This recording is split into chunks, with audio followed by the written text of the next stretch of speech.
এই কাকুর অডিওতে পাওয়া গিয়েছে নাকি জনৈক অভিষেক বন্দ্যোপাধ্যায় 15 কোটি টাকা দাবি করেন।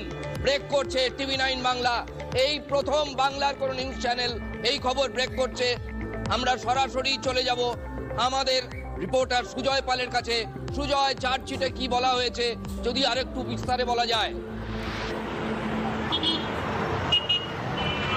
দেখো রাজা, সম্প্রতি সিবিআই এই প্রাথমিক নিয়োগ দুর্নীতি মামলার তৃতীয় সাপ্লিমেন্টারি চার্জশিট দিয়েছে। সেই চার্জশিটের 12 নম্বর পাতার 17 নম্বর পয়েন্ট 17.10 যে পয়েন্ট, সেখানে বলা হচ্ছে যে সুজয় কৃষ্ণ ভদ্র তার বাড়িতে শান্তনু বন্দ্যোপাধ্যায়, কুন্তল ঘোষ এদের একটা বৈঠক হয়েছিল। সেখানে কুন্তল ঘোষের নির্দেশে তার কথোপকথনের রেকর্ডিং করা হয়েছিল, যে রেকর্ডিং তদন্তকারীদের হাতে এসছে। সেই রেকর্ডিংয়ে শোনা যাচ্ছে সুজয় কৃষ্ণ ভদ্র বলছেন জনৈক অভিষেক বন্দ্যোপাধ্যায়, তার নাম রয়েছে, পরিচয় উল্লেখ করা নেই।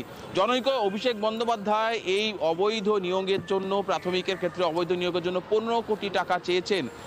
সিবিআই চার্জশিটে কিন্তু সেক্ষেত্রে এই অভিষেক বন্দ্যোপাধ্যায়ের কোনো পরিচয় দেওয়া হয়নি এবং লেখা রয়েছে যে 15 কোটি টাকা চেয়েছেন। এবং সুজয় কৃষ্ণ ভদ্রের ক্ষেত্রে সুজয় কৃষ্ণ ভদ্র সেই কথোপকথনেই বলছেন যে আরও টাকা তোলার ক্ষেত্রে তুলতে পারছেন না তিনি, সে কথা ওই কনভারসেশন বা ওই কথোপকথনে উল্লেখ করা হয়েছে।